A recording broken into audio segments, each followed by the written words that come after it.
came here in 1988 to attend Howard University, and a big part of my decision was the fact that there was a sickle cell center here on campus. There was a support group, which was, I think, very instrumental in me learning about my disease process and how to manage my disease. So I'm always going to be grateful for the Sickle Cell Center and the work that they do. My name is Wayne Frederick. I am the 17th president of Howard University. I am a cancer surgeon, a father, a husband, and I'm living with sickle cell. Sickle cell disease is a hemoglobinopathy, and that's a fancy word to say that there's a disorder that involves the hemoglobin, which is the protein in your red blood cells that carries oxygen. That protein is deformed in such a way that when it loses the oxygen molecule, the hemoglobin becomes very stiff, but it tends to distort those blood cells in a manner in which they are shaped like a sickle, hence the name sickle cell. That sickled red blood cell then can get stuck in the veins, especially at narrowed areas such as your joints. It can then cause significant swelling, inflammation, and pain.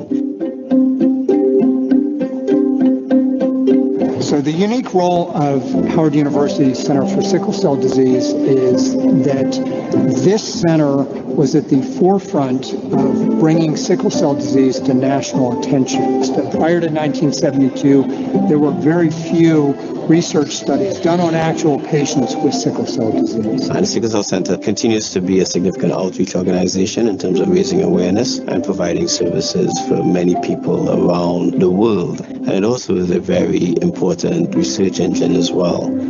We currently have activities that take us all the way to the Congo, for instance, in Africa, where the incidence of sickle cell gene is extremely high. And so providing that type of research activity and intervention all around the world is another aspect of what the Sickle Cell Center does here at Howard University. This year, I decided to participate and start the Race for Cure in order to raise awareness about sickle cell. This race is a really big testament to show people how important it is to actually put forth action instead of just talking about it. So we're very happy that we got a chance to be a part of this. The doctors here, they just don't care about your health, but they care about your quality of life. And I say that because sickle cell has put a lot of limitations on my life. But I came up with a slogan at an early age: sickle cell will not control me, I will control it. And that's why I am here today. There are 100,000 African Americans living with the disease. And when you look at the risk across the African diaspora, it has a significant impact. This is a very exciting time that I've never seen in the last 20 years. There are a tremendous number of drugs and gene therapy trials that are actively recruiting patients for these experiments. That's the good news. A lot of people are paying attention to this.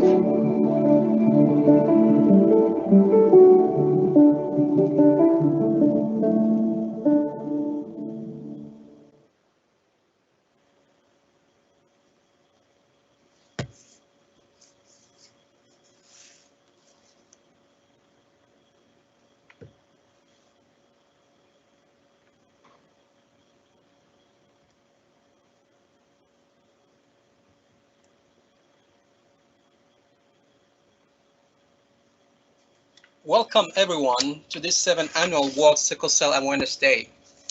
The theme of this year is the role of caregivers in sickle cell disease and the impact of COVID-19. This is brought to you by Howard University Center of Sickle Cell Disease. Happy Juneteenth, happy Freedom Day, and happy Emancipation Day. My name is Noah Afangbeji. I'm a research scientist here at Center of Sickle Cell Disease at Howard University, and I'm going to be your host today.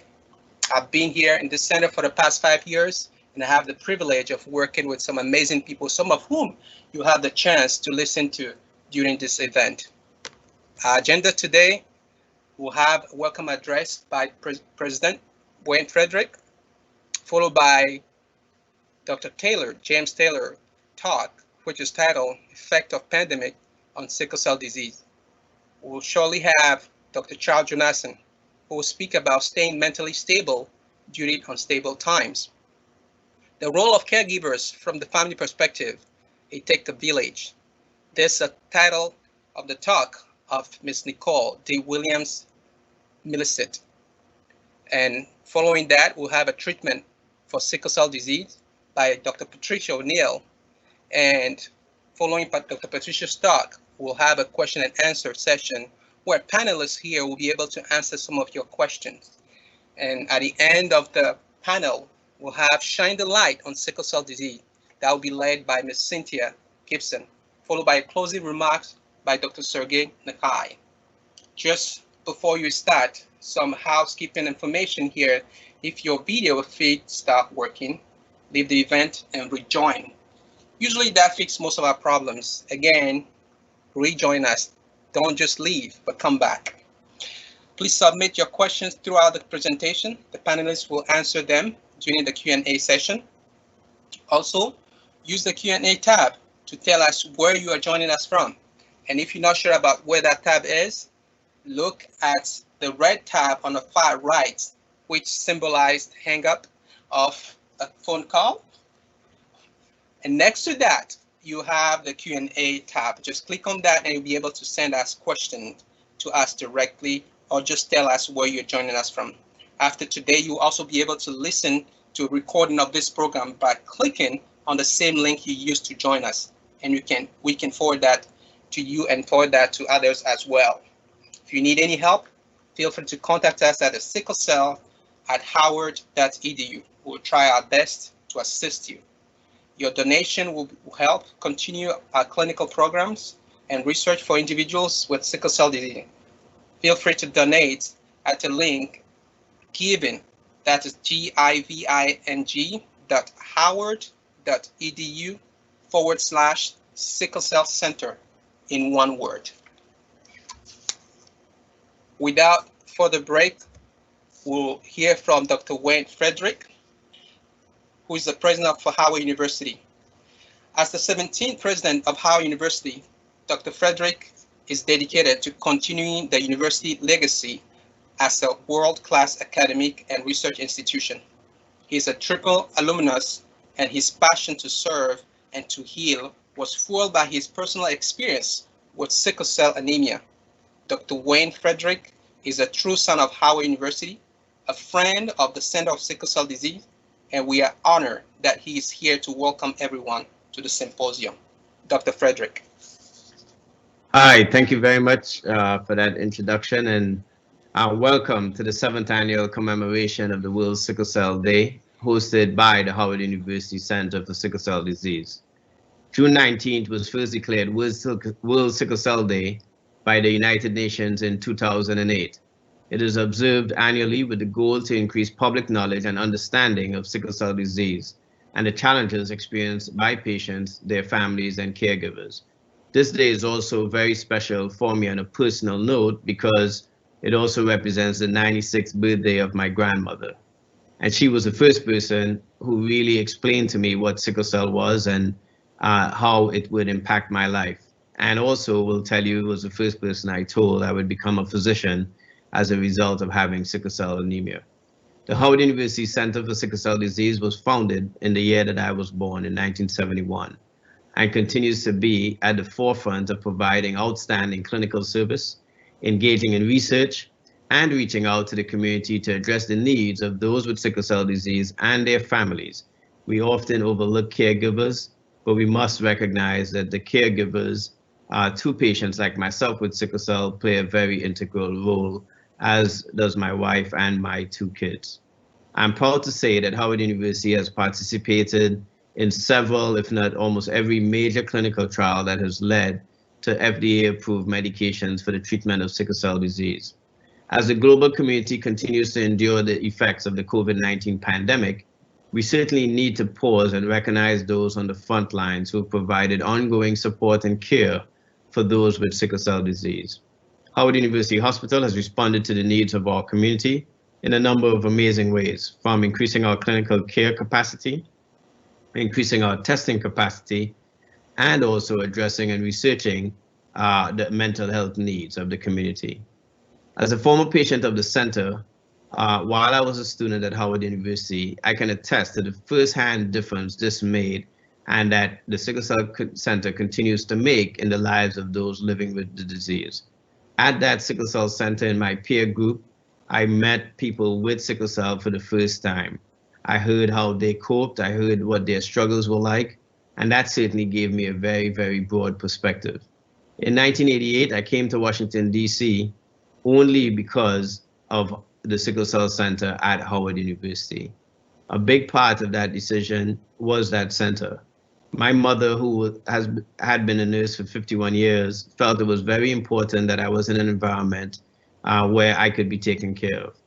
At Howard, I experienced a nurturing environment filled with staff who were dedicated to supporting those in need of advocacy, resources, and support. And today is just a reminder of the resiliency of this community and the determination of the caregivers who embody Howard's mission of truth and service every day. So I first want to thank all of you at the Sickle Cell Center for your tireless work, which has not gone unnoticed. And now it is my distinct pleasure to introduce a video presentation titled Message of Hope for Sickle Cell Patients Around the World, presented by Her Excellency Denise Sekedi, the First Lady of the Democratic Republic of Congo. Thank you.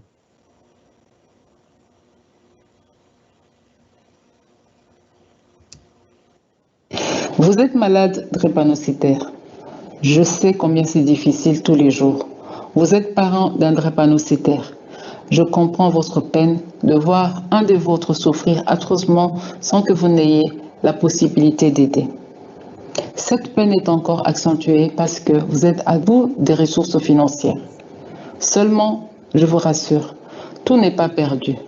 L'espoir d'un meilleur avenir est permis. Je vous invite à y croire fermement. Ne laissez rien vous faire perdre confiance en vous. Embrassez avec courage l'avenir. Les avancées scientifiques et technologiques permettent de faire des prouesses encore non envisagées. Il y a encore quelques temps, les exemples sont de plus en plus nombreux, dans lesquels des malades ont commencé à avoir une vie quasi normale. C'est donc possible. Ne baissez pas les bras, ne perdez pas espoir. J'ai pris la décision de ne pas me taire, de parler fort afin de mobiliser les ressources et les intelligences en votre faveur. Alors faites-moi plaisir en vous battant. J'encourage toute personne impliquée dans l'assistance et l'accompagnement des malades et de leurs proches à continuer dans ce sens. Ce que vous faites est juste, incroyable. Que vous soyez médecin, chercheur, mouvement associatif, je suis admirative de votre combat. J'ai bon espoir sur le fait qu'ensemble, nous allons y arriver et permettre même aux plus démunis d'avoir l'accès aux meilleurs soins et autres nouvelles techniques de traitement. Les mentalités évoluent déjà et les efforts d'une sensibilisation de tous ne seront pas abandonnés. Chers amis, la meilleure arme dans cette lutte, comme dans beaucoup d'autres, demeure la prévention. Soyez responsables dans vos choix. Cependant, vous n'êtes pas seuls. Je suis avec vous. Plusieurs sont également avec vous, même si vous ne les voyez pas. Nous prions pour vous et agissons tous les jours pour que votre avenir soit radieux. Moi et plusieurs autres personnes avons pris cet engagement et ne comptons pas nous arrêter en si bon chemin. Ensemble, rien ne peut nous arrêter, car ensemble, nous sommes une communauté forte. Je vous remercie. We thank Madame Denise Nwakero Tshisekedi for her message of hope, and we pray that this hope will fill the heart of all the sickle cell warriors, the physicians, and other people that attending to this patient that we all love. We also thank Dr. Frederick for his leadership at Howard University and his outstanding support for Howard University Center of Sickle Cell Disease. Dr. Frederick, we really appreciate you for everything you do. It's now time to listen to Dr. James Taylor, whose talk title is Effects of Pandemics on Sickle Cell Disease. Dr. Taylor is the director of the Center of Sickle Cell Disease at Howard University. He is a professor of medicine, hematology, and oncology, and director of the center, as I previously mentioned, and adjunct professor at the University of Manitoba. He also studies to better quantify cell pain and an international collaboration with the National Center of Sickle Cell in Brazzaville, Congo. He has authored more than 60 research papers and mentored over 34 trainees. Dr. Taylor. Welcome to the 7th Annual World Sickle Cell Awareness Day Symposium at Howard University. I'm Dr. James Taylor, the director of the Center for Sickle Cell Disease at Howard University, and today's program will focus on the effect of pandemics on sickle cell disease. To understand this, it's important to consider a brief history of time for sickle cell disease, which was first described in 1910. Another 40 years went by before the description in 1949 of sickle hemoglobin and its mutation, where Linus Pauling coined the term a molecular disease. He also recognized that this was a genetic disease. For the next 23 years, there was an intense focus on the basic science of sickling in red cells to the exclusion of patient-oriented research and the development of new therapies. There was minimal funding by the National Institutes of Health for anything other than basic science research. My predecessor, Dr. Roland B. Scott, was one of the architects of the National Sickle Cell Control Act, which was signed into law on May 16, 1972, establishing his legacy as an important leader and advocate for sickle cell and an important researcher in this field, with his signature initiative being newborn screening. In a larger sense, though, it's quite surprising that this is the only major disease in America that took an act of Congress to launch patient-oriented research to develop therapies. In 1972, the Center for Sickle Cell Disease was established at Howard University. But Roland B. Scott wasn't done. In 1975, he returned to testify in front of the Senate Health Subcommittee on expanding the National Sickle Cell Control Act. An important caveat of his testimony was that Congress had appropriated $40 million for sickle cell research in 1974. However, the National Institutes of Health only spent $16 million that year on sickle cell research, highlighting not only the need for advocates like Roland B. Scott to advocate for funding, but for people like Roland B. Scott to follow up and look at how much is actually being spent on disease-related research. Well, it was another 20 years before the approval of hydroxyurea to reduce the complications of sickle cell anemia, which only affects 70% of sickle cell disease patients. And then another 20 years before the approval of L-glutamine, again, only for sickle cell anemia patients, leaving 20 to 30% of patients untreated. Most recently, in November 2019, two new drugs, crinzilizumab and voxelotor, were approved by the Food and Drug Administration for the treatment of sickle cell disease. Importantly, this was through an early access orphan disease designation. We're here today holding this event virtually because of World Sickle Cell Awareness Day. Where did this come from? It has its origins in a meeting in 2005 in Brazzaville, Congo, which was not only attended by the scientific community, but also 5 African First Ladies, including the First Lady of Congo Brazzaville, Madame Sassou Nguesso, illustrated on the right in the pink dress. Through her efforts and the efforts of other African First Ladies, in 2008, the UN General Assembly passed a resolution that established June 19th every year as World Sickle Cell Awareness Day. They also recognize that sickle cell disease is one of the most lethal genetic diseases in the world, and they highlighted the need for greater international collaboration, which is why myself and my counterpart in Congo, Dr. Ellyra, are standing in the First Lady's living room.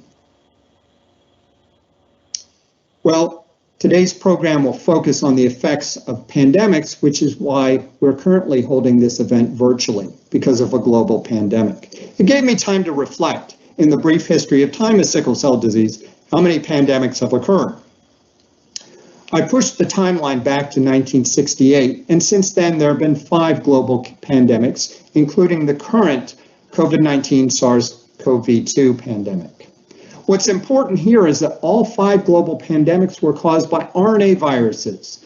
RNA is very susceptible to mutation in comparison to our genetic material, which is DNA. The first was in 1968, an H3N2 influenza pandemic. So what happened here was a human influenza virus co-infected a bird and 2 bird genes were transferred to the human virus that humans had never seen before, giving them limited immunity. What resulted was 1 million deaths worldwide and 100,000 in the United States. To put this in context, in an average year, 35,000 patients in the US die from influenza infections. There's absolutely no data for sickle cell disease, but there was a spike of bacterial sepsis due to encapsulated bacterial organisms. So what happens is you get viral pneumonia, and many patients who die of influenza die of a secondary bacterial pneumonia. And in sickle cell disease, the spleen doesn't work, and so you're susceptible to encapsulated organisms. So I can't help but think that this was a consequence of the 1960 pandemic. In 1982, we had the recognition of HIV, which causes the disease acquired immunodeficiency syndrome, or AIDS. Myself and others working here in Washington, D.C. recognized that our patients with sickle cell disease who had HIV, a very small number of them, were slow progressors. And in that era, people didn't live very long. They rapidly progressed and died. We then recognized in Africa, where the AIDS pandemic was really a primary player, HIV/AIDS was concentrated in areas with a lower prevalence of sickle hemoglobin, suggesting that sickle cell trait and sickle cell disease have some type of protective effect on HIV replication. We see AIDS in Southern Africa, South Africa, Zambia, Zimbabwe, Mozambique, Malawi, and Uganda, but not within the core area where sickle cell disease is most prevalent. In 2009, there was a swine flu epidemic caused by an H1N1 virus. This is important because H1N1 caused the global 1918 pandemic, the worst ever in history. So that was caused by a prior triple cross between a bird, a pig, and a human influenza virus. But this H1N1 had further recombined with the Eurasian pig flu virus, hence the name, the swine flu, a novel 2009 H1N1 virus. Well, what was the effect? There were 12,000 deaths in the United States. However, it was highly infectious, and up to 20% of people on the planet were infected by H1N1 swine flu. The first case was described in April, and by July, there were vaccine trials, giving us a message for hope, perhaps, in our current global pandemic. What was the effect on sickle cell disease? Well, one, H1N1 swine flu was very rare, and we only have data for children, and those who were older and had H1N1 were more likely to develop acute chest syndrome and get admitted to the ICU across 3 studies compared to standard influenza virus. Again, highlighting the need, I think, for more adult-level care and research. In 2014, there was a West African Ebola virus pandemic. It resulted in 28,000 cases and 11,000 deaths. We have absolutely no data for sickle cell disease or sickle cell trait, despite it occurring primarily in 3 countries where there's a high prevalence of sickle cell disease. In the history of time for Ebola virus pandemics, there have only been 33,000 people infected by this virus. There's a current pandemic occurring in the Democratic Republic of Congo, which is important because that's the country that has the highest number of sickle cell disease cases of any country in the world. Despite all of this, in 2014, the NIH spent $1.2 billion researching Ebola viruses and treatments. Well, we're holding this event virtually because of the current SARS-CoV-2 pandemic, which causes the disease COVID-19. We have emerging data for sickle cell disease and the effect of sickle cell trait. However, there's much to learn. This is the 8th described human coronavirus, and it's much like SARS, which occurred in 2003 in a limited outbreak in Southeast Asia. It shares the same receptor for infection in the lungs, and that's why it gives rise to a viral pneumonia. It's caused by an RNA virus and a very large piece of RNA, the largest occurring in nature. Well, remember I said that RNA is highly susceptible to mutations, and it would be unlikely to have such a large piece of RNA if it was mutated all the time. Well, this is because coronaviruses encode a proofreading enzyme that reduce the number of mutations. Why is that important? It means that it's a very good virus to be a candidate for a vaccine that might actually work. And to put this in context, influenza mutates so rapidly that we need to develop a new flu shot every single year for it to be reasonably effective. So there's hope to be able to develop a vaccine for this virus. Well, what has COVID-19 told us about sickle cell disease? In my opinion, it highlights the weaknesses in our healthcare system. We're under current orders at the federal, state, and local levels to stay at home and shelter in place and practice social distancing. However, sickle cell disease doesn't stop, and some patients still go to ERs and hospitals because of their disease. And an even smaller number of patients going to ERs and hospital are doing so across jurisdictions despite the order to stay at home and shelter in place. That is, they're going to ERs in Maryland, and then DC, and then Virginia, across jurisdictions.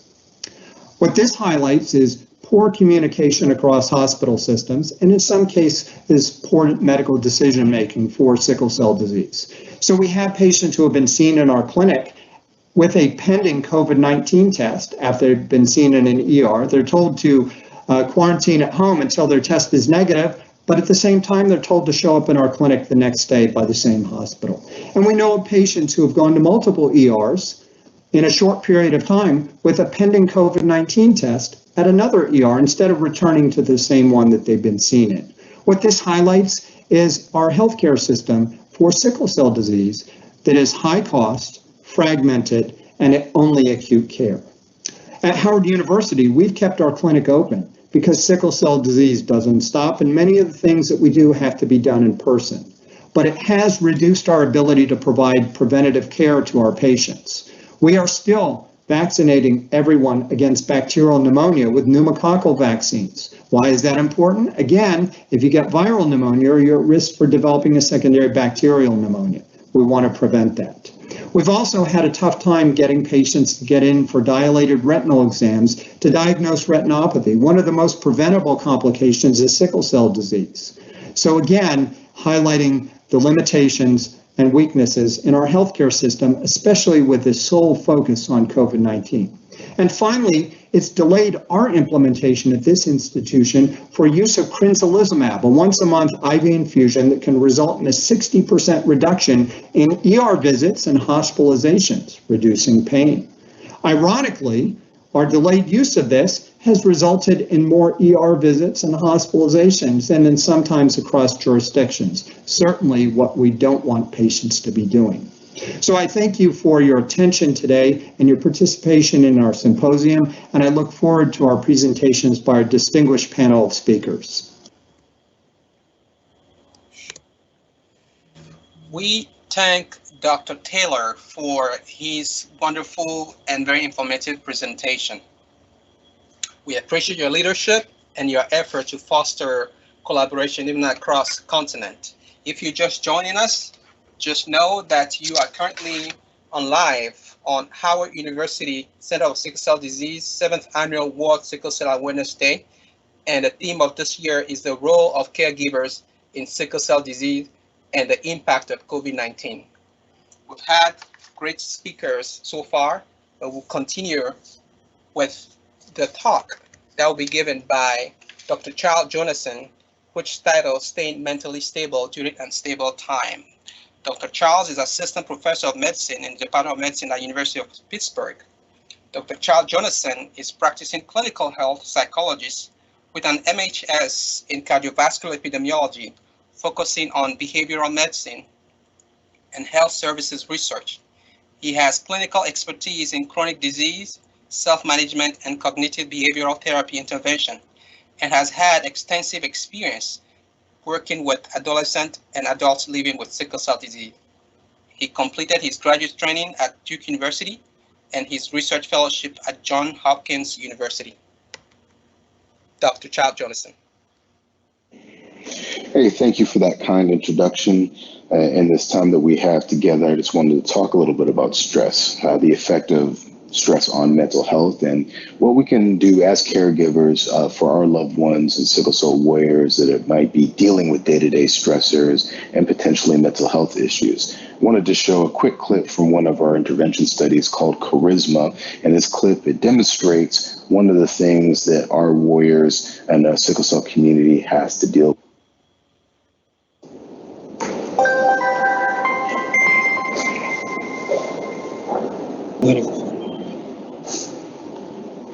So I can't tell you that our adults or kids with sickle cell disease are going to see George Clooney when they go to the emergency room. But I can tell you that this is a common experience for several of our sickle cell warriors when they do go for medical care. But medical care is just one aspect of the stress that patients have to deal with. What about just regular life? One of our young ladies explained that the day-to-day stressors are kind of like a Frogger game. Let me show you a quick example.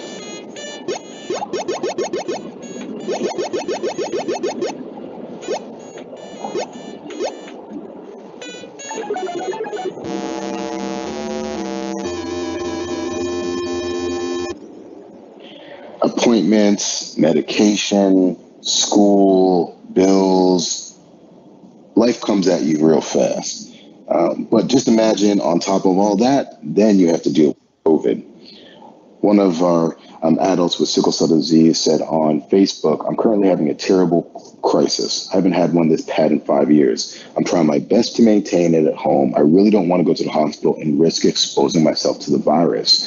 So not only are you dealing with the regular day-to-day struggles of having a chronic illness, then you have another thing to worry about that might not only put you at risk to get sicker, but also might have the potential to lead to much more severe complications, even death.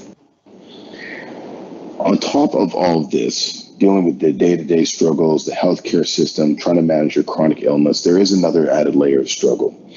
Focus group we did with 12 patients living with chronic illness, they talked about the stress of being Black in America, something we've heard a lot about over the last month. And one participant appropriately described this stress as an added layer of struggle, this layer on top of living and managing a chronic illness and just regular life.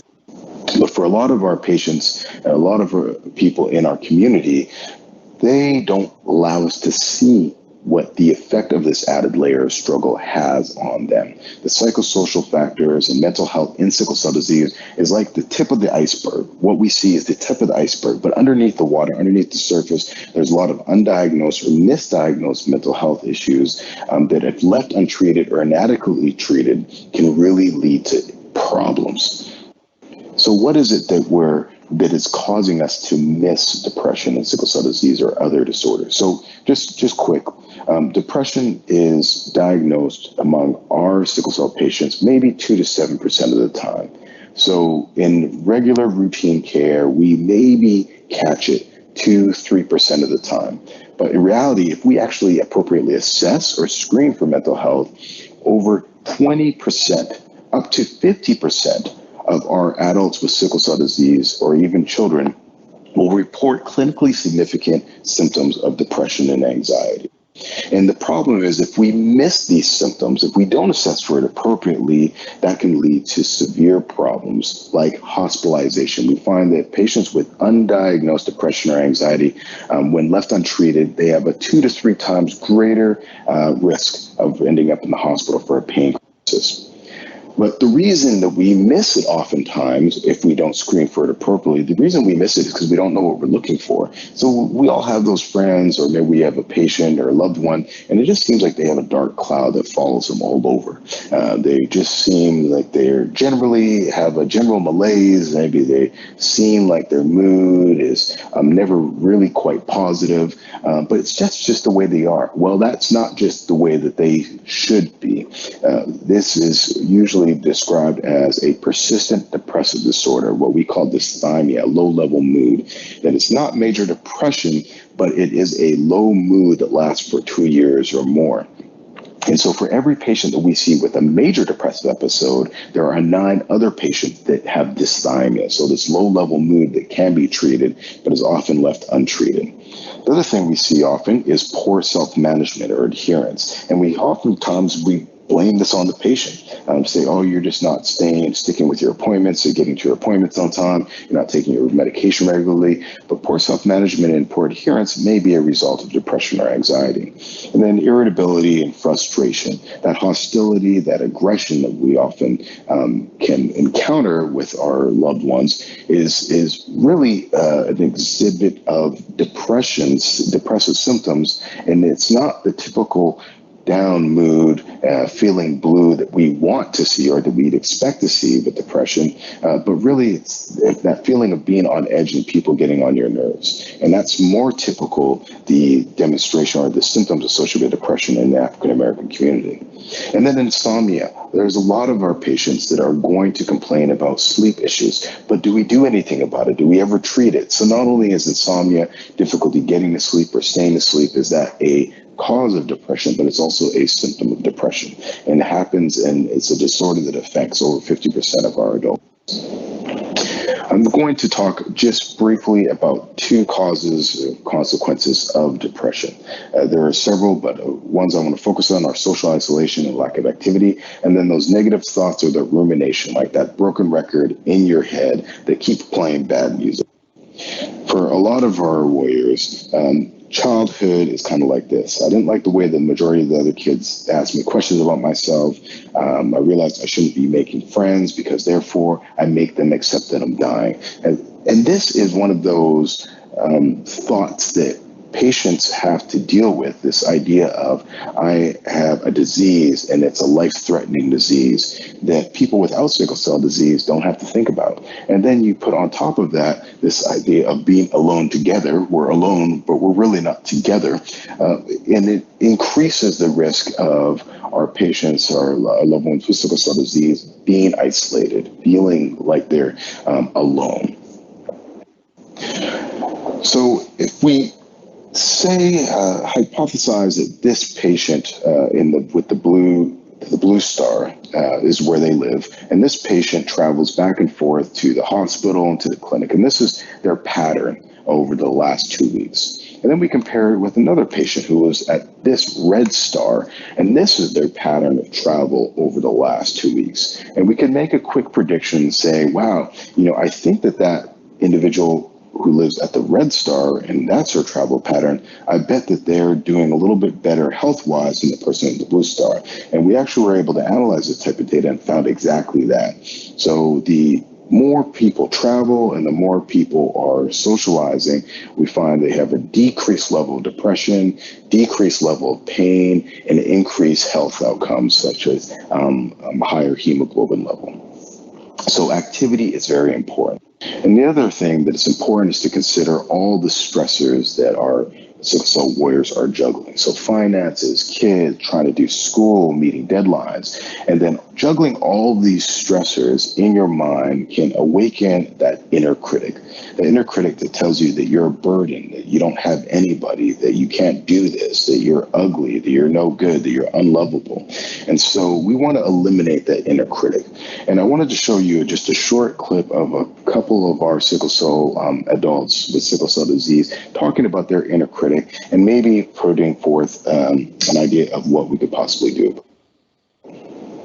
Yeah, I have my inner critic, and I feel like it tells me that, it's just like, I can't do this, because what if I get sick?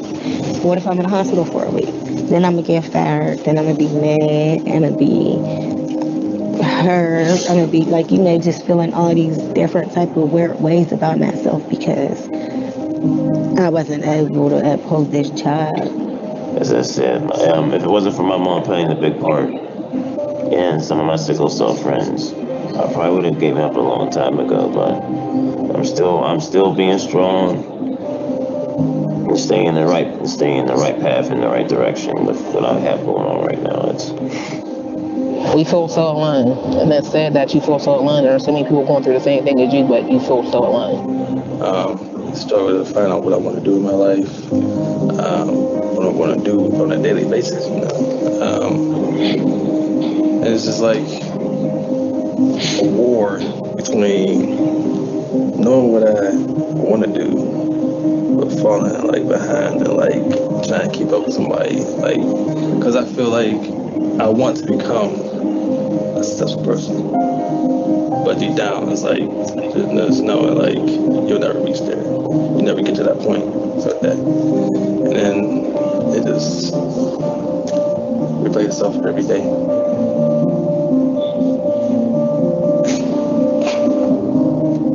You could do one thing for somebody else with sickle cell, what would that be? Just one person. Try to tell them that they're not by themselves. Even though you seem like and you feel like you're by yourself, you're not alone. There are thousands of people that feel just like you every day. Day in and day out, we feel just like you.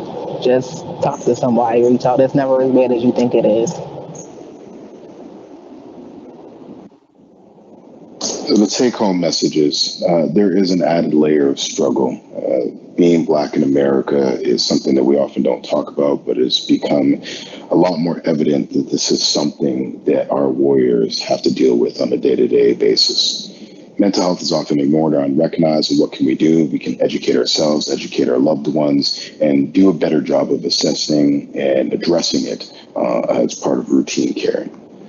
Stay active. Make sure that we're not isolated. Get people more physical, mentally active, engaging in more things, because the social isolation, the alone together, can be a risk factor in and of itself. Notice those negative thoughts in the inner critic. Make sure that we're talking about these things, just noticing and addressing them and testing to see if the inner critic is really telling us the truth or it's telling us lies. And then the most important thing is letting people know that they are never alone, that this is not something that you have to deal with on your own. Seek support, provide support, and make sure that every sickle cell warrior knows that there are other people going through this struggle with them together. Dr. Charles, thank you so much for this wonderful message you just shared with us. We appreciate the work you do in your community, using your talent and your skill to help our sickle cell community. If you're just joining us, we want to remind you that you are live on the World Sickle Cell Day Awareness event that's happening or hosted by Howard University Center of Sickle Cell Disease. Just a reminder, please submit your question throughout the presentation. Anytime you have a question, just go to the last but one tab that you find, or icon that you find. Click on that and you find the question and answers box, and you can put your question over there. Feel free to also tell us where you're joining us from. We have people joining us from India. We appreciate their attendance here in the audience, and we would love to hear more from you in terms of question. And during the question and answers session, the panelists will be able to answer those questions for you. After today, you may listen to a recording of this program by clicking on the same link you used to join us, and you can forward it to others as well. We've said that if you know someone whose video is not working or the feed stopped working, you can leave the event and rejoin. That usually fixes the typical technical program that we tend to have more often. So we'll proceed with this current program. We'll listen to Ms. Nicole Williams-Millicent, who will speak about the role of caregivers from the family perspective. It takes a village. Ms. Nicole is Participant Advisory Board member at the Center of Sickle Cell Disease at Howard University. She has been involved since the inception of this advisory board. She continued to be of service to the community with the goal of increasing sickle cell education through advocacy and research in order to improve medical care and health disparity for sickle cell patients. We will now have the opportunity to listen to Ms. Nicole, whose talk is on the role of caregivers from the family perspective. It takes a village. Ms. Nicole. Thank you, Noah, for that introduction. I'm happy to be here today as we celebrate Juneteenth and the 7th anniversary of World Sickle Cell Awareness Day. It is my honor to be able to discuss the role of caregivers from the family perspective, because it indeed takes a village. I think it's important to get the perspective from those that may be living in our very own homes, our family members. They are the grandparents, parents, aunts, uncles, siblings, spouses, and children whom are with us through the laughs and tears, good and bad, pain and pain-free days. I'm blessed to be here to be able to share my family perspective from a four-generation standpoint. My background with sickle cell started with my maternal grandparents, married in the early 1950s. They did not realize that they both were carriers of sickle cell trait. As we know today, when both parents have sickle cell trait, there's a 25% or 1 in 4 chance that each child born will have sickle cell disease. Through their union, they were blessed with 4 children, and of the 4 children, 2 would be diagnosed with sickle cell disease. Not having any history with the disease, they had to educate themselves and find ways to assist all of their children through this life-changing diagnosis. I asked my grandmother as a caregiver, how did you do it? She says that it was faith in God, having a husband that was patient, calm, and understanding, and having supportive family members is how they were able to manage. My mom is the eldest of the 4 children. She experienced a number of painful crises during her life, which seemed to increase as she got older, including suffering from a stroke. She married my father in the 1970s at a time when they warned patients that it could be life-threatening for a person with sickle cell disease to carry a child. But she made her choice known and decided to have me anyway. She's one of the strongest people I know, continuing to face all obstacles that come her way. I was born with sickle cell beta thalassemia. Now, here was my dad in the same position as my grandparents, having to take care of 2 people with sickle cell, his wife and his daughter. But there was one difference. My mom, being both patient and caregiver, we were already educated on sickle cell disease and was in the position to educate others on what works best. There were times when my mom and I would be hospitalized at the same time and my dad would be there for both of us. I asked him how he was able to cope, and he stated, "You have to be on guard and be ready for when illness happens because you never know when that will happen. It's important to be knowledgeable and to educate yourself, and yes, there are many times when you have to educate healthcare providers because as the patient, you know yourself best." We always did our best to be located near areas that had hematologists that specialize in sickle cell, such as while we were in New Haven, Pittsburgh, and now my parents are at Johns Hopkins in Baltimore, Maryland. My transition from pediatrics to adult was when I came to Howard. I knew when I was looking for universities, I had to find one that provided the well-rounded college experience, but also had to be affiliated with a hospital, because as a sickle cell patient, it's not if you will have a crisis, but when that crisis happens, how will your care be managed? I was blessed to be surrounded by fellow Howard friends that were supportive at all times, ready on a moment's notice, and would make sure I was in good hands when that time happened. Also, my volunteer work at the center, yes, that's back when it was a standalone building on Georgia Avenue. Those staff members would turn out to be my extended family in DC, making my Howard village complete. I knew when it was time for me to find the one I wanted to spend the rest of my life with. He had to be the right one with all the qualities and characteristics, but most importantly, had to be sickle cell negative. When I asked him how sickle cell disease has made an impact on him as a caregiver, and he says it motivates him to be more healthy in order to assist the family. Being an entrepreneur and being able to select a career that allows flexibility and schedule and continues to be patient and understanding because we all know a sickle cell crisis is out of our control. I went through 2 high-risk pregnancies and then a hip replacement due to avascular necrosis. But through it all, we have been so blessed. My faith, remaining positive, and having my village is what gets me through. It's also important to note our daughter's experience of watching me and their grandmother. They've been able to see sickle cell in different stages of life. They use their voice as advocates within their classes, educating and teaching others. They know they have the duty of ending sickle cell in our family and are determined that the sickle cell cycle will end with them. As we all know, sickle cell disease impacts every aspect of our life. Caregivers are not only providing for sickle cell patients physical support, but emotional support when dealing with this disease. I ask caregivers to share words or thoughts that come to mind as they describe what it means to be a sickle cell caregiver.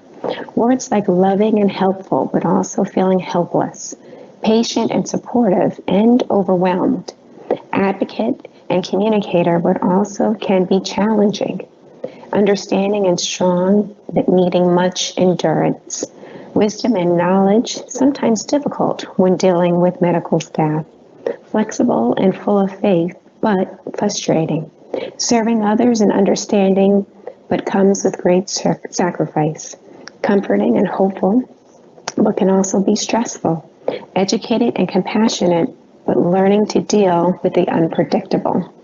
When I think of being a caregiver, I'm reminded of being a passenger on an airline flight. When they state if there's a loss in pressure, oxygen mask will be released to make sure that you place your mask on before assisting others. This is so important to remember as a caregiver. You have to take care of yourself in order to take care of others. I'm talking about self-care. It's one item I believe we often forget because we are so busy taking care of others. Be sure to take care of yourself the same way sickle cell patients are told. Rest, hydration, maintain a good, healthy diet, exercise, and make sure you get some time for yourself. Ask other family members, friends, or other members of your village to assist you whenever needed. And also don't be afraid to seek outside care or assistance whenever needed. For sickle cell patients, we are already on notice, making sure that we minimize risk of infection by washing hands, increasing fluids, and exercise. There are symptoms from COVID-19, such as high fever, cough, or shortness of breath, that are similar to everyday symptoms of sickle cell patients, which could also be a result of pulmonary hypertension, low oxygen levels, or just your normal way of living. Other lung issues that are common for sickle cell patients are painful crisis in the chest, pneumonia, or sickle cell acute chest syndrome. It's important to know yourself and seek medical assistance when things just don't seem right. As we are in the era of COVID-19, those family members or health advocates may not be able to physically accompany sickle cell patients on trips or visits to the ER or hospital. Our home or family caregivers may not be there to communicate our needs or advocate on our behalf. We now have to communicate health updates through phone calls to the floor staff. Virtual tools can be helpful to communicate with medical staff or provide needed FaceTime with our loved ones as they are progressing through their crisis. Now more than ever, increased technology presence is necessary when advocates aren't physically able to be with patients in order to ensure patient needs are being met. As patients with sickle cell, there are many times when blood transfusions are needed to help get you through a painful crisis. We have also heard when sickle cell patients have been exposed to COVID-19, blood transfusions are a form of treatment to assist patient recovery. Here's my ask of you today. With the current blood bank levels being at their all-time low, blood supply is limited. I'm asking if you can to please donate blood or ask someone else to donate blood or even host a blood drive to help increase our blood shortage. It is important now more than ever that blood is available when needed. To our physicians, nurses, healthcare providers, social workers, you are our frontline caregivers. As if you weren't handling enough with this pandemic, you have become even more essential.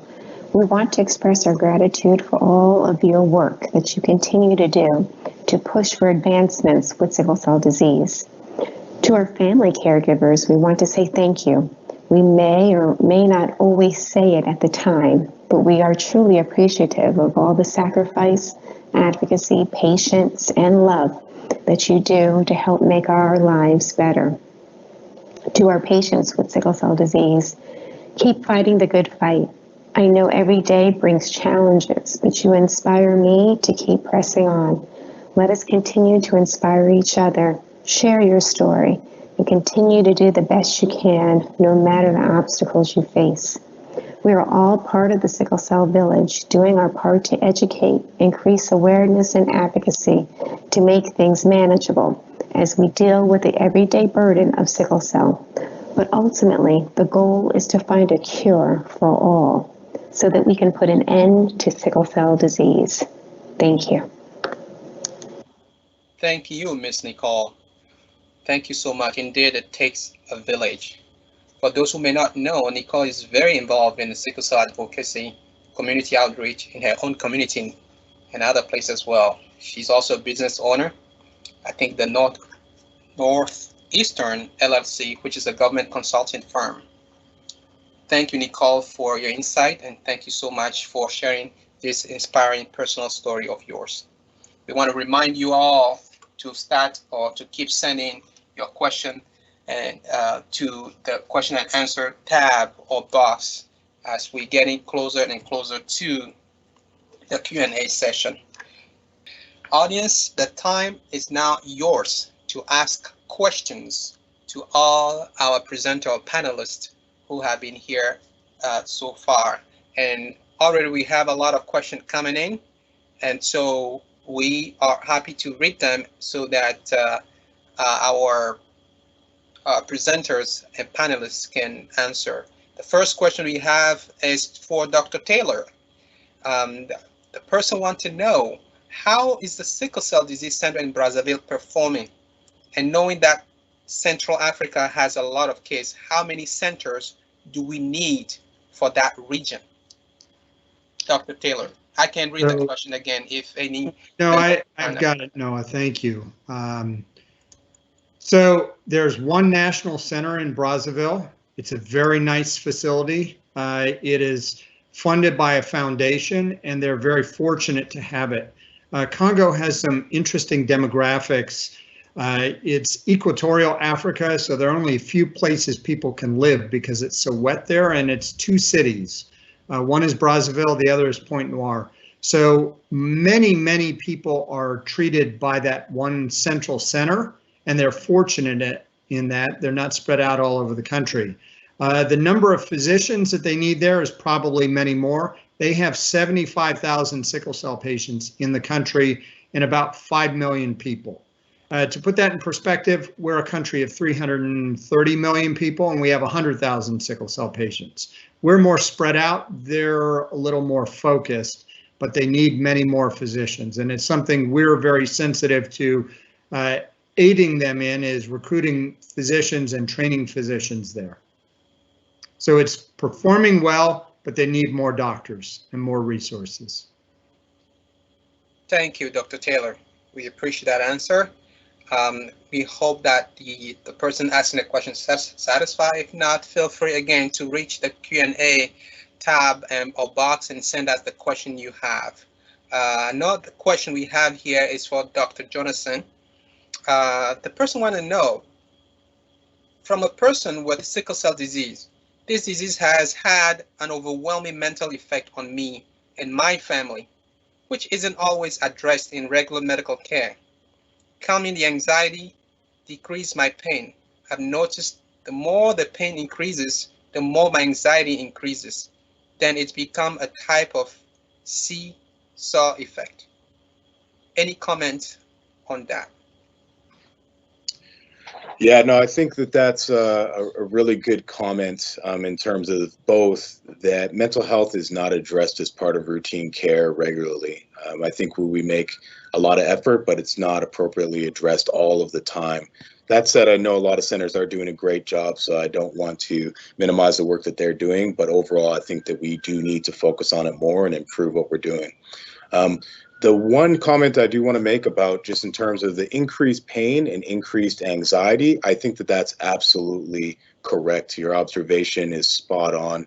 We do find that when patients with sickle cell disease compared to people who do not have sickle cell disease, even just the notice saying we are going to present a painful stimuli increases anxiety and increases vaso-occlusion. And that does not happen for individuals who do not have sickle cell disease. So even the anticipation of pain, imagine walking around with that all the time. Like today could be the day I have a pain crisis. That actually increases your anxiety. Very similar to what somebody with PTSD or post-traumatic stress disorder would experience. So having frequent pain crises and having that as being part of your regular life, that definitely would have a cause to increase your anxiety. So I do appreciate that point and that observation. So thank you for that comment. Thank you, Dr. Charles Jonathan. Next question is for Dr. Taylor. The person wanted to know, can you say more about the delay of use of, I think, crizanlizumab? That must be the last drug trial you mentioned, and the increase of ER visit by patient during COVID-19. So this is entirely administrative, and I think it's probably true across the country. Our hospitals in the last several months have shifted from general care hospitals to COVID-19 care hospitals. So much of routine care has gotten shut down. In Washington, D.C., there are no elective surgeries. There are no elective procedures. And unfortunately, crizanlizumab, from my perspective, its implementation, which is setting it up so that we can give it, was interrupted by the COVID-19 pandemic because it was determined to be essentially elective. Are there more ER visits and hospitalizations? Unclear. We're looking at that data, but as Charles said, stress is an important factor in determining pain crises, and it wouldn't surprise me if there are possibly more for some patients, depending on what's going on at home, and certainly the added stress of COVID-19, and certainly the social isolation that we've been talking about. Hope that answered the question. Thank you. Thank you, Dr. Taylor. We have a question here from for Ms. Nicole. Here's it's a long question. I'll read it all. From a parent of 2 children with sickle cell disease, I would just like to point out how important that the caregiver be in tune with their love and be educated on this illness. I have to fight for the proper care of my children because medical fields were not that knowledgeable about the disease. I did research and would not let physicians tell me anything. There were times when medical personnel would try to imply a pain crisis may have been in my children's head, but because I knew my kids' every demeanor, I did not allow this to happen. I say this to say, parents stand tall and be diligent on medical care. In what ways have you had the advocate to get appropriate medical care? So that's the end of the comment and the question. In what way have you had to advocate to get appropriate medical care? Yes, there have been many ways that we had to make sure that we were in places geographically where there were great physicians, hematologists, but specifically ones that focused on sickle cell disease. It's important to have a good relationship with your physician.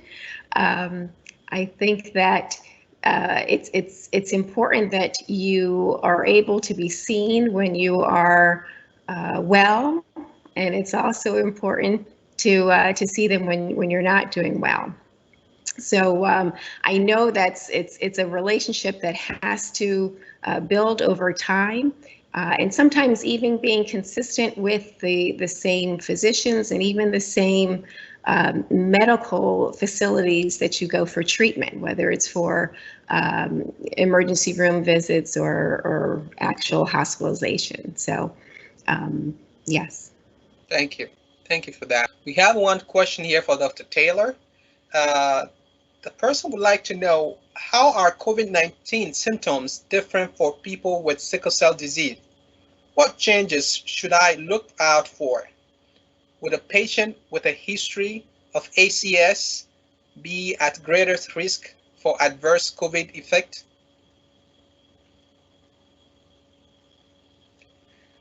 I think Dr. Taylor could unmute himself. Yes. So no, the short answer is we don't know. If anyone develops a fever with sickle cell disease, and when we say fever in this era of COVID-19, we're talking about 99.5 degrees Fahrenheit or higher. If you have those symptoms, a sore throat or a cough or any other difficulty breathing, you need to go to an emergency room and get evaluated, and ideally an emergency room that has some expertise related to sickle cell. Are people with sickle cell more susceptible, or are the symptoms different? Not in our experience. The one thing that we have observed is we haven't seen a lot of COVID-19. I was very worried early on in the pandemic that this was going to cause acute chest syndrome in many, many patients. Hasn't happened so much. So again, fever, sore throat, runny nose, difficulty breathing, go to an emergency room, get a COVID-19 test. If you have it, again, we've, at least in Washington, D.C., I'm aware of a handful of cases, and nobody's had a poor outcome thus far. Thank you, Dr. Taylor. Now, I know there's a lot of questions coming in. We have room for only 2 questions, actually, that are already here, one for Dr. O'Neill and one for Dr. Taylor. I want to remind the audience that when you see the panelist slide that is maybe in front of you, each of them have their emails underneath their name. So feel free to contact them personally or individually to have those questions answered. The question that is directed to Dr. Taylor is it true that it is difficult for HIV virus to survive in sickle cell patients? So early indication is yes, it appears that way. Again, when I was early on in my career, I was seeing many HIV patients, as many hematologists, oncologists did in that era, and I was prescribing experimental therapies to them. And this was the before heart therapy or highly active antiretroviral therapy was available. Patients, again, did not live very long, numbered in months to a few years. But everyone that I cared for with sickle cell disease lived almost, no symptoms that we'd see, some complications, but very few. However, we haven't studied this really, really well. The person who knows this area the best is my colleague here at the Center for Sickle Cell Disease, Dr. Nakai. Actually, that's how Dr. Nakai and I met, caring for and studying these patients who had HIV and sickle cell. So I wouldn't say that it's protective per se, but in a research sense, that's what we think. And it needs to be better established and to figure out why that is. Dr. Nakai is in the audience. Does he want to make any comment on that question? Sure. Yeah, I can answer. I think I already I've responded in the blog. Actually, there were questions. I tried to respond. Yeah. So we think that sickle cell patients may have elevated innate immune response. So these are basically networks of proteins which are induced normally in response to viral infection. But because sickle cell patients may have higher levels of interferon production, they may have this system already in place and to be on guard for viral infection. So that's one explanation why maybe less HIV infection. Again, as Dr. Taylor said, that it needs to be further studied and clarified. But I think that's what we think in research, on the research side. Okay. Thank you. Thank you. Now, I know I've said this so many times that this is the last question, but this indeed is the last question. As I said before, the emails beneath the name of the presenter, the panelists, can be used to reach them for additional questions. But this one is the last question for Dr. Charles, actually. Dr. Charles, the person in the audience would like to know, can you clarify if the diagram showing that sickle cell warriors who travel more contribute to depression due to multiple trips for sickle cell care, or did you say they are less likely to have depression? Yeah, so I responded to this in the chat, so I'm glad that we brought it back up. It's both directions. So both we see that patients who develop depression are less likely to leave their house. And the only places that they typically do travel are for pain crises to the clinic or to the emergency department, but also vice versa. So patients who may not be depressed, but just like to sit at home and don't socialize and say no to those invitations to go to the movies or go to the mall with their friends, those patients oftentimes will develop depression or other complications. So we find that those patients aren't going to be doing as well. So this could be due to lack of physical activity, which we know that moderate physical activity is good in sickle cell disease, lack of social and cognitive stimulation. So we do find that patients who kind of isolate themselves will have more pain and other complications. So I think it's good to try to force yourself to get out as much as possible and keep doing those fun activities that we all want to do, of course, outside the context of COVID-19. Thank you. Thank you very much. Please join me in thanking all the panelists and presenters, Dr. James Taylor, Ms. Nicole Williams-Millicent, Dr. Patricia O'Neill, and Dr. Charles Jonathan. Please thank these presenters and panelists for me. Hello, everyone. This is Barbara Harrison, Director of Community Outreach and Education for the Center for Sickle Cell Disease. So unfortunately, we have lost our illustrious MC. We hope to bring him back soon. But in the meantime, we are going to move on to the Shine the Light portion of our program. So as some of you are aware, today is World Sickle Cell Day, and this is actually the 12th year we are celebrating. But the past 2 years, a group of community organizations have come together to create the Shine the Light on Sickle Cell Disease movement, where we take time to acknowledge those we have lost, as well as just raise awareness about World Sickle Cell Day. So at this time, we are going to send it over to Ms. Cynthia Gibson, who will provide us with more information. Thank you, Barbara, and thank you, audience. Today, Friday, June the 19th, is World Sickle Cell Day. We come to celebrate the life of those who have valiantly fought the battle against sickle cell disease. We have received an enormous number of names. Unfortunately, we can only call the names of those sickle cell warriors that passed during January 2019 to June 2020. Please call the names of your sickle cell warrior in your respective homes. We honor them in memory.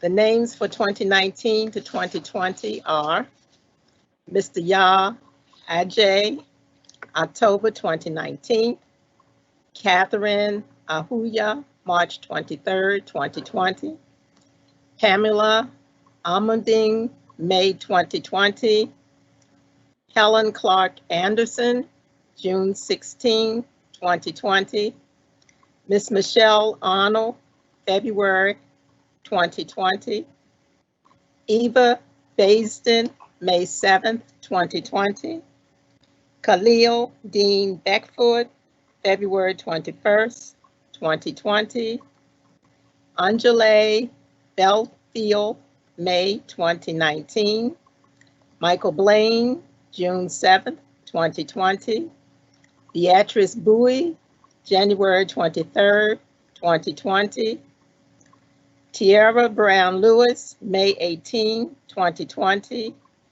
Desiree Chung, 2020, Davina Daniels, January 2019, Tico Flamo, February 12th, 2020, Mr. Kevin Ford, April 2020, Philip Holland, May 23rd, 2019, Peter Ivory, February 2020, Aiden Bug Little, June 9th, 2020, Bridget Makbwaya, August 2019. Martine Nyambo, February 2020. Tyler J. Oates, April 10th, 2020. Rosalind Percival, June 4th, 2020. Etta Pete, March 2020. Nikki Peterson, May 5th, 2020. Don Valian, May 2019. Griffin Wallabukho, January 2020. Dr. Patricia Charles Waveney, April 7th, 2020. And Nidra Weir, March 14th, 2019. Today, we come to shine the light, our red light, or any type of red candle, or even wearing the color red, in memory of all those who have succumbed to sickle cell disease, an inherited long-term blood condition that can cause severe anemia and extreme pain. At this time, let us pray to our Heavenly Father or the higher power of your choice. Let us pray. We ask that you bring comfort to those coming to terms with the unexpected loss of a loved one. Embrace in your loving arms all who are grieving the loss of family and loved ones who have succumbed to the complications of sickle cell anemia. We bring love and warmth to those whose hearts are lonely and whose hopes has turned to despair. We are with the families, guardians, and friends in their sorrow. We uphold the generosity of love shown by others, that you may know that you are not alone in your struggles. Dear God, we pray that the legacy of our loved ones will continue to shine the light on sickle cell anemia around the world. Lord, please hear our individual and collective prayers. Amen. Thank you, Nova. So we have a little bit of hurdles. So my name is Sergey. I'm Deputy Director for the Sickle Cell Center, Professor of Medicine here at Howard University, and it's my pleasure to conclude this meeting. So we have over 130 participants, and I think we have over 400 people who initially signed for the meeting. So I'd like to thank you all for your participation, and this meeting was specifically focused on the role of caregivers and COVID-19. So I hope that you learned lots of new things as well as myself. And it's our pleasure to host this meeting year after year at Howard University, which will turn 152 years old next coming November. So before we end, I would like to acknowledge Sickle Cell Center staff who participated in this meeting, and also people who care for the sickle cell patients. Unfortunately, I don't see the slides moving. So I'd like to mention Ms. Charlene Diaz, our center nurse practitioner, Dr. Taylor, our center director who keeps caring for the patients, Ms. Nene Kalu, our social worker, and Ms. Vivian Igwe, clinical research and coordinator. I also would like to mention Dr. Kumari and Mr. Wang, who volunteered to set up COVID testing facility, which will be running hopefully very, very soon. And also I would like to give big thanks to Nova and Ayo, who put together this wonderful presentation and who tested this program. I also would like to thank Daniel, Barbara, Juan, Angela for their efforts and for their enthusiasm. And so I think we concluded that. I think everything went well, and we hope to see you next year. And thank you so much for participating. We thank very much, Dr. Nakai. I'm not sure if you can hear me at this time. Technical problem has hit us very hard a little bit, but we appreciate Dr. Nakai, who is Professor and Vice Chair in the Department of Medicine at Howard University. He's also the Deputy Director of Center of Sickle Cell Disease at Howard University. We thank also Ms. Cynthia Gibson, who let shine a light on sickle cell disease, and we appreciate her for her work, her constant work at the Center of Sickle Cell Disease. We thank you so much for joining us from wherever you are, and we appreciate what you've done during this event by asking questions or sending your comments.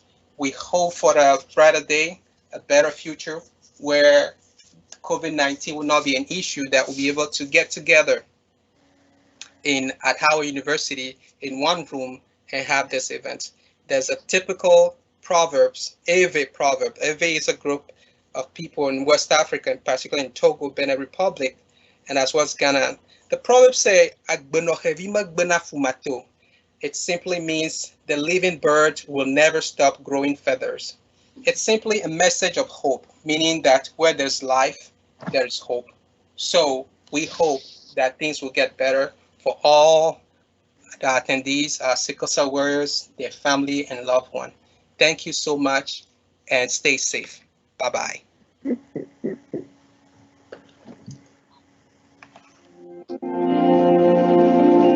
I came here in 1988 to attend Howard University, and a big part of my decision was the fact that there was a sickle cell center here on campus. There was a support group, which was, I think, very instrumental in me learning about my disease process and how to manage my disease. So I'm always going to be grateful for the sickle cell center and the work that they do. My name is Wayne Frederick. I am the 17th president of Howard University. I am a cancer surgeon, a father, a husband, and I'm living with sickle cell. Sickle cell disease is a hemoglobinopathy, and that's a fancy word to say that there's a disorder that involves the hemoglobin, which is the protein in your red blood cells that carries oxygen. That protein is deformed in such a way that when it loses the oxygen molecule, the hemoglobin becomes very stiff, but it tends to distort those blood cells in a manner in which they're shaped like a sickle, hence the name sickle cell. That sickle red blood cell then can get stuck in the veins, especially at narrowed areas such as your joints. It can then cause significant swelling, inflammation, and pain. So the unique role of Howard University Center for Sickle Cell Disease is that this center was at the forefront of bringing sickle cell disease to national attention. And prior to 1972, there were very few research studies done on actual patients with sickle cell disease. And the Sickle Cell Center continues to be a significant outreach organization in terms of raising awareness and providing services for many people around the world. And it also is a very important research engine as well. We currently have activities that take us all the way to the Congo, for instance, in Africa, where the incidence of sickle cell gene is extremely high. And so providing that type of research activity and intervention all around the world is another aspect of what the Sickle Cell Center does here at Howard University. This year, I decided to participate and start the Race for Cure in order to raise awareness about sickle cell. This race is a really big testament to show people how important it is to actually put forth action instead of just talking about it. So we're very happy that we got a chance to be a part of this. The doctors here, they just don't care about your health, but they care about your quality of life. And I say that because sickle cell has put a lot of limitations on my life. But I came up with a slogan at an early age. Sickle not control me, I will control it. And that's why I am here today. There are 100,000 Africans living with the disease. And when you look at the risk across the African diaspora, it has a significant impact. This is a very exciting time that I've never seen in the last 20 years. There are a tremendous number of drugs and gene therapy trials that are actively recruiting patients for these experiments. That's the good news. A lot of people are paying attention to this.